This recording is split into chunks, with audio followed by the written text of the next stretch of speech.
Le pasteur m'a piégé avec une promesse de mariage partie 8.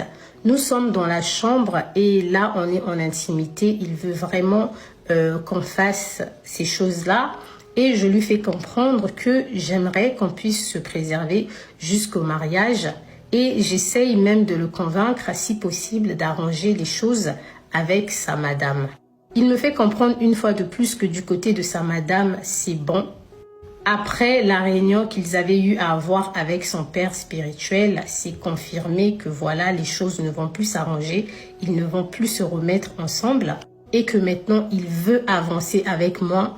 Le Seigneur lui a montré que je suis sa femme, la femme de sa destinée. Là, je suis en mode quoi dans ma tête? En tant que personne qui ne croit pas à 100% aux prophéties, je lui dis, mais de quoi tu me parles? Je suis la femme de ta destinée. Attendons quand même que ce mariage-là puisse se concrétiser. Il me dit que non, moi je suis un visionnaire. Crois-moi que si je te dis quelque chose, ça veut dire que le Seigneur me l'a vraiment révélé.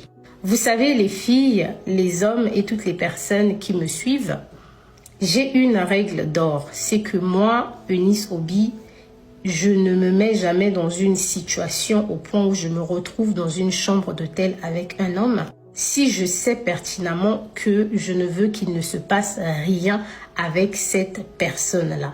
Mais là, je me disais que c'est un pasteur. Je pourrais peut-être le convaincre pour que rien ne puisse se passer. Parce que de base, et je conseille même aux filles, n'allez jamais dans une chambre d'hôtel si vous ne voulez rien à voir avec un homme. Il me met la pression et tout. Je me sens limite un peu harcelée, vous savez, pour toutes les femmes qui l'ont déjà vécu. Lorsque vous êtes aux côtés d'un homme qui vous touche, qui veut vraiment, il y a une pression au point où ça devient même désagréable.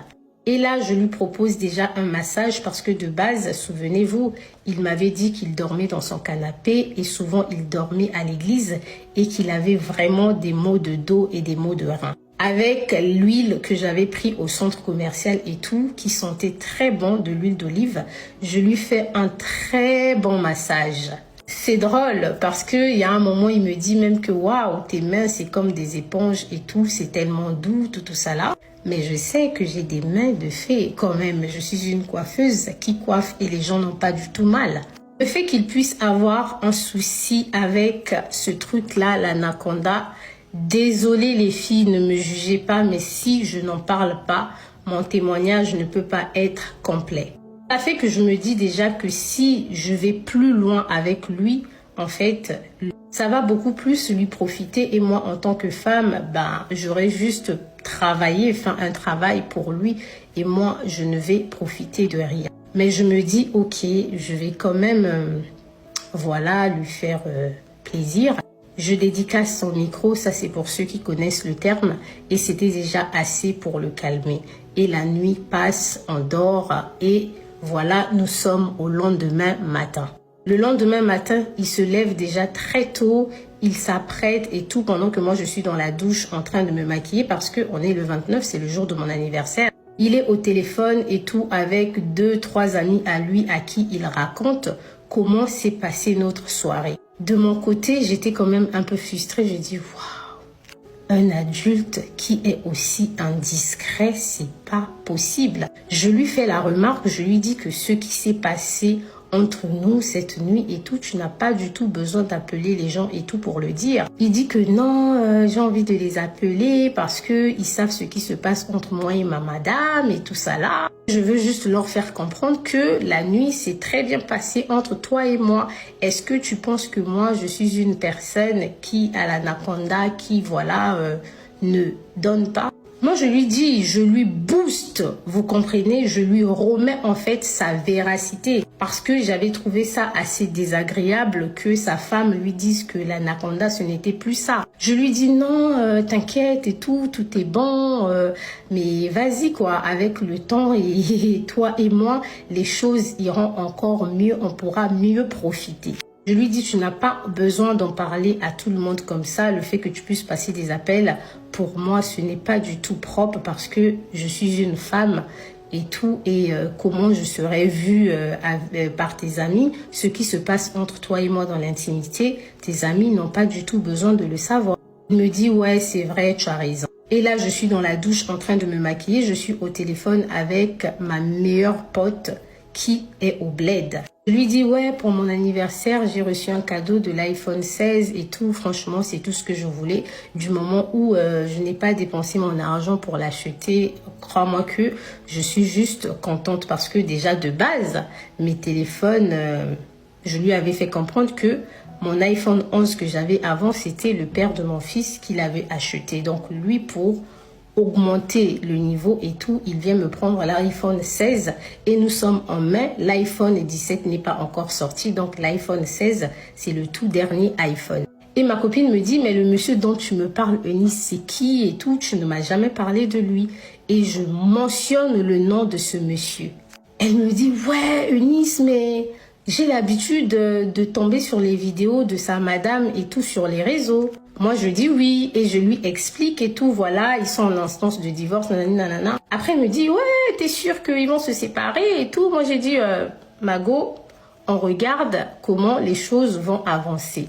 Et elle me dit, ah, vas-y, fais quand même attention et tout, parce que tu sais, les tantines, elles peuvent devenir très méchantes et tout. Faut pas qu'elles découvrent quelque chose et qu'elles te fassent du mal. J'ai dit, mais non, tu parles de faire du mal, c'est un pasteur. S'il me dit réellement qu'il va se séparer avec sa femme, c'est que c'est quelque chose de concret, quoi. Et puis ici, on parle des personnes d'église. Donc, il est hors de question que je puisse avoir peur qu'on me fasse du mal ou que je sois intimidée. Entre-temps, lui, il est descendu au parking récupérer la voiture. Il m'a dit, je récupère la voiture et je te retrouve à la réception. Il a déjà réservé notre déjeuner aux alentours de 13h, 14h au restaurant L'Avenue sur l'avenue Montaigne. Et entre-temps, il a invité son ami et moi aussi, j'ai invité une amie à moi. Du coup, ça sera la vidéo que je vous ai publiée dans la voiture où on était ensemble. Dans cette voiture, on sortait de l'hôtel le matin, il n'y avait que lui et moi. Entre-temps, avant d'aller manger au restaurant, on avait déjà pris le petit déjeuner très tôt à partir de 8h. Girls, it was just a princess treatment. C'était vraiment un traitement de princesse. Un anniversaire à minuit avec un dîner servi dans la chambre, un petit déjeuner le matin servi dans la chambre, c'était la totale. Pour terminer, je vous rappelle encore que ce sont des choses auxquelles moi de base, je suis habituée et il le sait très bien parce que je lui dis que mon ex, le père de mon fils, c'est une personne qui est dans l'aviation et réservation d'hôtels. Donc les hôtels de luxe et tout, ces choses-là, franchement, ce n'est rien du tout pour moi. Mais ce sont des attentions qui me touchent réellement parce que en France, ce n'est pas donné, surtout dans notre communauté congolaise, africaine, de trouver un homme qui va vraiment être aussi délicat avec toi. On a terminé au restaurant, on a mangé et on a regardé le magasin qui était juste à côté. On s'est un peu baladé vite fait. Le magasin, et là, je me souviens très bien que lorsque j'étais dans le magasin, je recevais en même temps les appels de joyeux anniversaire.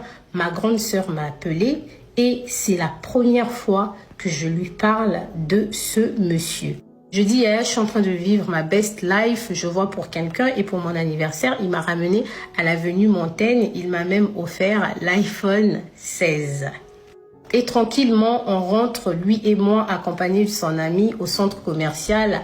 Et à partir du centre commercial, les Arcades, je prends mon taxi pour rentrer à la maison. Cette journée d'anniversaire va s'arrêter là et je vais lui annoncer que le 31 mai, je vais célébrer mon anniversaire le samedi avec mes proches.